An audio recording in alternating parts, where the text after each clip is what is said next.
next presentation we have is our annual update from Dominion Energy, and James Beazley, who serves as Dominion Energy's Regional, State, and Local Affairs Manager, is here to give the Board of Supervisors an update. Good evening, Mr. Beazley. How are you doing? Mr. Chairman, members of the Board of Supervisors, James Beazley. Happy to be, or thrilled to be here with you. This is my sixth time before you, given these annual updates, and we certainly have grown in my time, and I'm excited to share some of the new data and metrics with you. Our impact, like I said earlier, when I first came here in 2016 and presented to you, it was really our operational district office, our training centers at Dutch Gap, and our power station. That has certainly grown with the credit union headquarters located north of here, and then also with our solar project that's in development, and then also our battery project in Midlothian substation.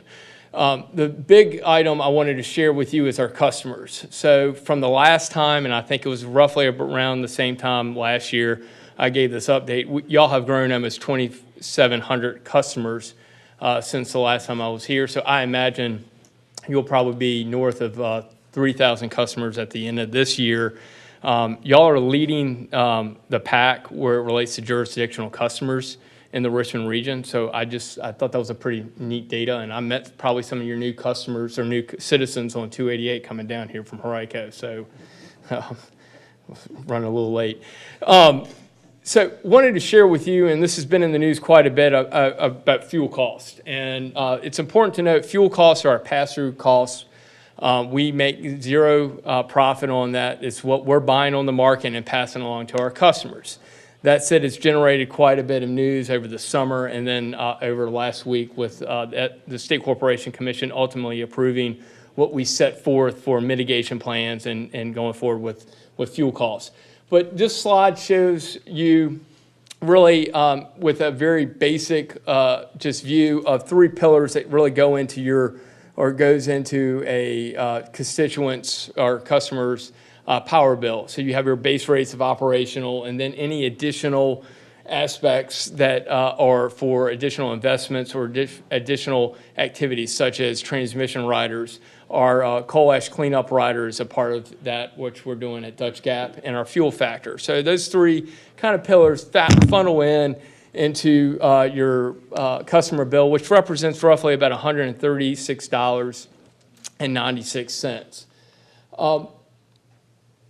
The fuel aspect, it's really disruptive this year, and we started getting cues on that with the inflation and then also with the Ukraine war, and that has really disrupted the natural gas market. And so that started rising. We anticipate that commodity prices will continue to go in this direction, and just you could look in the newspaper or turn on the news this morning with the Russian president's comment. So we needed to set forth a plan. So our plan is, in the State Corporation Commission, I backed up. What they agreed to is that we would set forth a plan, and we had to do 3 years. So we would go in, and we did when we get for the filing with the fuel case, we also had some additional riders that we were able to reduce.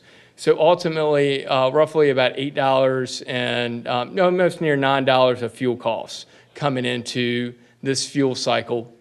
And we've also were able to go in with a rider, and actually because the state has now decided they want to not go in that direction, we're putting a pause on that, so we're not collecting any money. That's additional savings with transmission.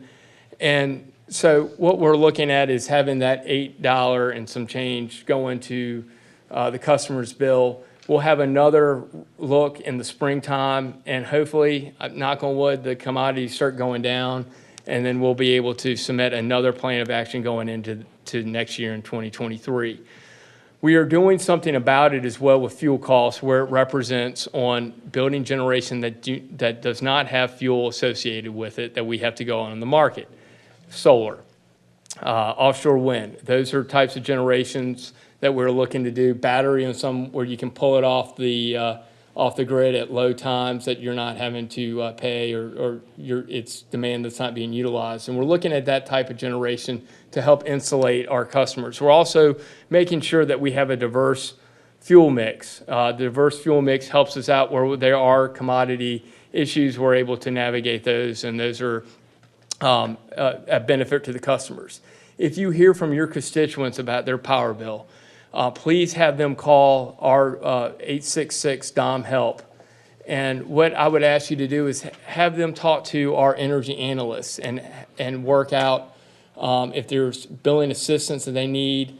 Don't let it accrue until there's a bigger issue. If they're having trouble now, now's the time to talk to us so we can work out payment plans. We may be able to find out financial assistance and put them into direct avenues with certain nonprofits. In addition, they can call our energy analysts at DOM Help and also set up a budget plan where you have budget billing and it spreads out the costs at a flat rate. And that really eliminates the ebbs and flows, and you know steady for budget-wise how much your power bill is actually going to be each month. I wanted to put this slide on here just with the conversations of fuel and rates about how we are residential rate comparison to South Atlantic, Mid-Atlantic, New England, and the national rates. And our rates are still, even with the fuel costs that have been added in, are still below the national average. And so that is a good thing. And then also the industrial rates.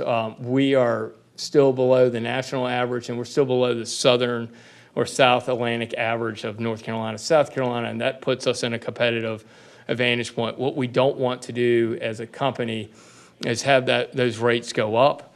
That takes away the competitive advantage that the Commonwealth has to attract businesses, which you are all too familiar with the amount of economic development that's come into the county of late. And then also it retains businesses here in the Commonwealth as well. So you're not having businesses leave to other jurisdictions. So we are very mindful of those industrial rates and residential rates, and we are striving to make sure they are low for our customers. Solar development, I wanted to talk about this real quick because in Supervisor Carroll's district, we are starting to we're going forward with a solar facility in his district, the Winter Park Solar Facility, which we had just applied for administrative permits last week and a half ago. And we are working with, we'll start working with county staff. As soon as we get approval on those administrative permits, we will start sending out notifications to the Winter Park community surrounding that area. We've talked about this project before. It's 20 megawatts, represents 5,000 customers. The neat thing about this solar project is some of our solar projects are really located in rural areas, not really close to load centers where you're putting it on transmission lines to get the power where it's needed. This one's going to be hooked up into the residential grid, and Chesterfield customers are actually going to be getting Chesterfield power if they're a Dominion Energy customer. So we acquired the project last August. We just had we had a letter that went out as soon as we acquired it. We had a virtual meeting during COVID, during the Delta wave, if I'm not mistaken.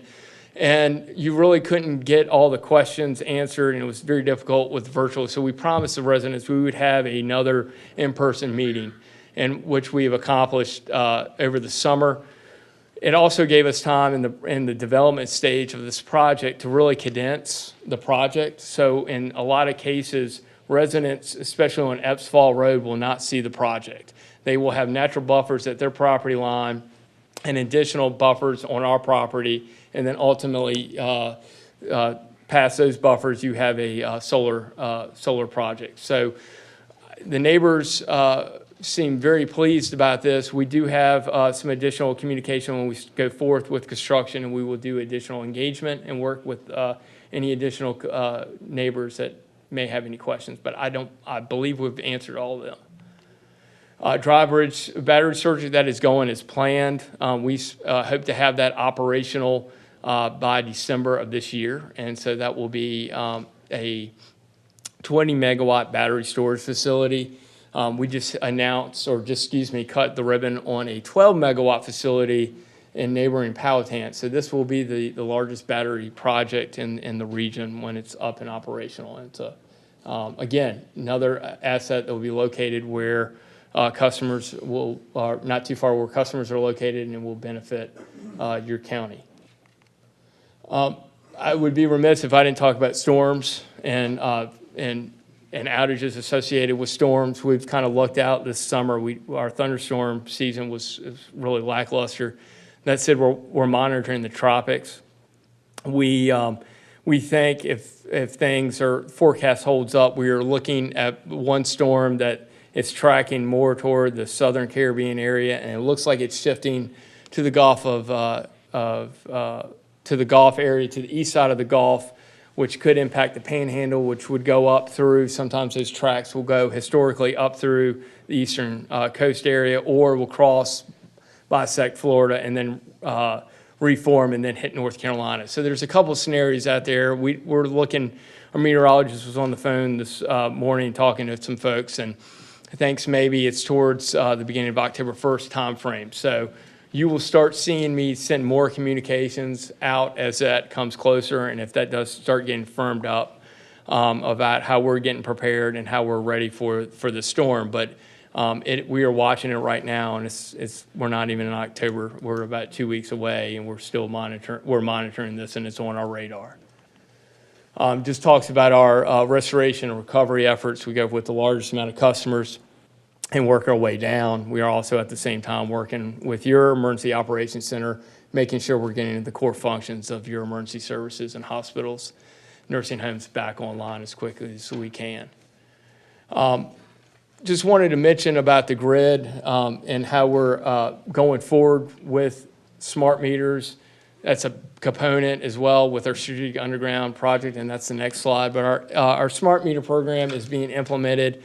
We're in the last stages of it in the southern regions of the county and putting smart meters up. That is about similar technologies which a lot of folks have in their homes with routers, with broadband. It allows us to communicate with the equipment, and to great success. When there's outages, we know exactly which house is out. You do not have to call once it's fully implemented, and we can send crews to those areas and respond very quickly and get the lights back on.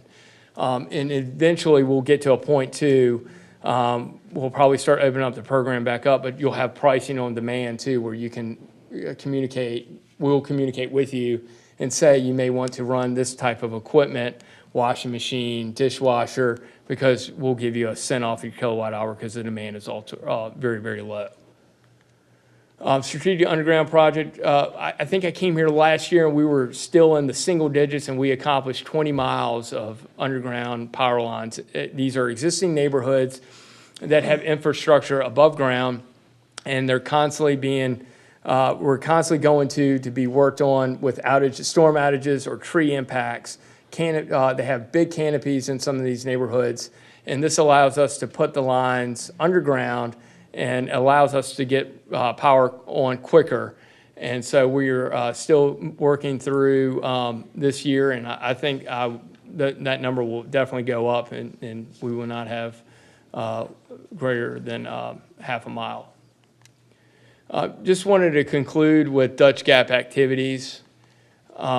We are celebrating our 78th year of operation at that facility, which is just a remarkable amount of time that we've been generating electricity in that one spot. We currently are going through in the springtime, where we will start going through and retiring units 5 and 6. They're the oldest coal units there that we have operational. The units 7 and 8 of natural gas will still continue. So we'll have some additional conversations when that starts going forth and what we're planning on doing at that facility. But that will still generate, and just not coal, it will just go into natural gas as well. So we are also doing pre-development activities that's still on our radar with the peaking station. A peaking station is a natural gas facility that would kick on when you need a rampant amount of power to support baseload energy, but cycle it back down very quickly. So it's only operating 25% of the time during a given course of a year. And then next steps are MOU. It's really, next steps is now, we are moving coal ash. And I believe it is probably one of the biggest projects we've undertaken in the county, and really worked hand in hand with your residents and your leaders here to make sure that we were doing the right thing and we were getting the job done and being minimize our impact on the county. So county resources or county facilities are still open, boat ramps still open until other facilities are opened up. But we are really accommodating visitors, events, and making sure that we are working hand in hand to make sure there's zero disruptions in that area. And so far, so good. And we're very proud of our relationship and our work ethic down there to minimize any activities to your citizens. So that's it, a very quick round robin of what's going on with Dominion and Chesterfield County. Board members, any questions? Seeing none, thank you very Thank much y'all. for the update. Thank you so much.